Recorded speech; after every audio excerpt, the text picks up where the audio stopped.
el psicoanálisis, la pulsión es la energía psíquica profunda que dirige la acción hacia un fin, descargándose al conseguirlo.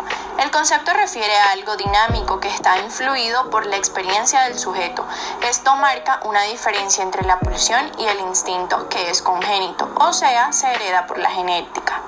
El instinto se caracteriza por llevarnos a buscar objetos inamovibles para alcanzar la satisfacción. La pulsión, en cambio, no tiene un objeto predeterminado, por el contrario, está vinculada a las fuerzas que derivan de las tensiones somáticas del ser humano, con diferentes fuentes y formas posibles de manifestación. La noción de pulsión fue desarrollada por el austríaco Sigmund Freud a finales del siglo XIX, cuando comenzó a reflexionar sobre las conductas humanas que exceden al instintivo y que incluso pueden contradecirlo. De esta manera, Freud estableció que la pulsión es la tensión corporal que tiende hacia distintos objetos y que se descarga al acceder a ellos, aunque de esta manera momentánea, ya que la pulsión nunca se satisface completamente. El padre del psicoanálisis distinguió varios momentos de la pulsión, como la fuente, que es el origen que radica en lo somático, el esfuerzo o drang, que es la tensión que se traduce en la pulsión, la meta, en estado pasivo o activo, y el objeto, que disminuye temporalmente la tensión. Para algunos psicoanalistas, la pulsión se origina a partir de la falta original del objeto instintivo. Dicha carencia hace que el deseo se traduzca en pulsiones, que se dirigen a metas momentáneas.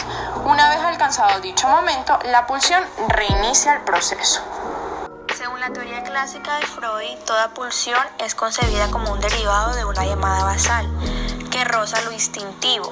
Tal es el caso de la pulsión de vida, que tiene como objeto la conservación de la propia existencia. A medida que madura el sistema nervioso de cada persona, tiene lugar una serie de fases o estadios pulsionales, en cada una de las cuales se da un desarrollo neurológico bien definido en zonas que más tarde serán erógenas, que son aquellas que tienen más sensibilidad y que buscan estimular sexualmente al sujeto. Sigmund Freud, a mediados de 1998 y 1915, afirmó que la pulsión es un concepto básico del cual no se puede prescindir, pero que es bastante oscuro y ambiguo en la psicología de la época. Hizo un esfuerzo muy significativo por conceptualizar ese aspecto de la vida psíquica, primero en su obra Pulsiones y Destinos de Pulsión en 1998 a 1915 y luego en otras más, en particular Más allá del principio del placer en 1998 y 1920. Sigmund Freud consideró la pulsión como un estímulo interno o somático, por tanto, diferente de los estímulos externos que son captados por los órganos de los sentidos, pero distinto también de necesidades endógenas como el hambre o la sed. De allí que en principio lo relacione con la sexualidad. En efecto, ante la sed y el hambre no hay más camino que satisfacerlas cuando se hacen intolerablemente agudas, mientras que la sexualidad es diferente. Puede reprimirse, satisfacerse autoeróticamente o con otro sujeto, sublimarse, restringirse, mudar su meta activa en pasiva, trastornarse en lo contrario, en la forma reactiva, por ejemplo, entre otras posibilidades. Nada de esto es posible con el hambre o la sed, que carecen de esa plasticidad de la pulsión. Sin embargo, las necesidades relativas al hambre y a la sed, así como las tendencias del yo que protegen de peligros al individuo, Freud las englobó bajo la denominación pulsiones de autoconservación, con lo que el concepto de pulsión no se restringía solamente a las tendencias sexuales. Las pulsiones sexuales a las que se refirió Freud principalmente fueron la oral, la anal, la pulsión de ver, también conocida como escópica, la de apoderamiento y la uretral. Estas consideraciones le permitieron describir la neurosis, en principio como un conflicto entre el yo, representante de la moralidad y de las pulsiones de autoconservación, y las pulsiones sexuales. Pero le surgió una pregunta: ¿cuáles son las características de la pulsión si existen dos modalidades tan distintas, las sexuales y las de autoconservación? En su obra Pulsiones y Destinos de Pulsión, Freud emprendió esta caracterización y señaló que las pulsiones se definen a partir de 4 aspectos.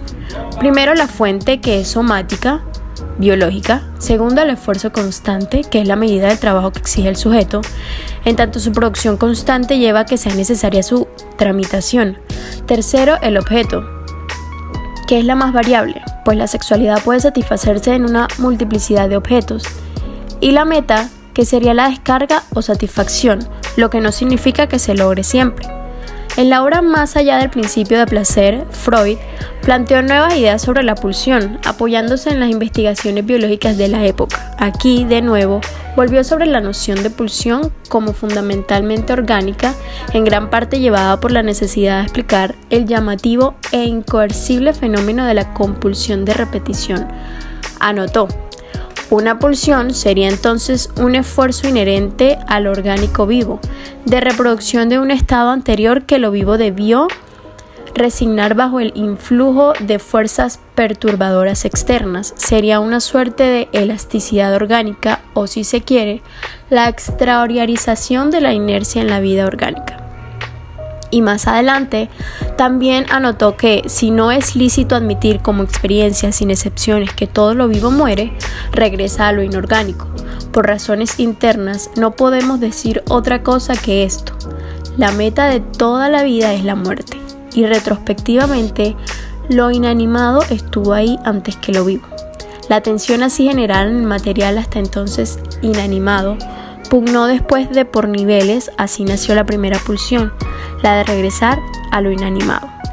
Con esta argumentación, Freud comenzó a sustentar su hipótesis de una pulsión de muerte, difícil de pesquisar en los fenómenos vitales, y que en principio logró ejemplificar a partir de la pulsión destructiva presente en el sadismo y en el masoquismo. Pareciera entonces que toda pulsión tiende a lo inorgánico y en consecuencia es pulsión de muerte. Sin embargo, el mismo Freud dijo: eso no puede ser así. Bajo una luz diversa se sitúan las pulsiones sexuales, de las que afirmó que, con las células germinales, acompañan al ser vivo hasta cierto trayecto de su camino a la muerte, y en un determinado punto de este trayecto se separan para conservar la vida.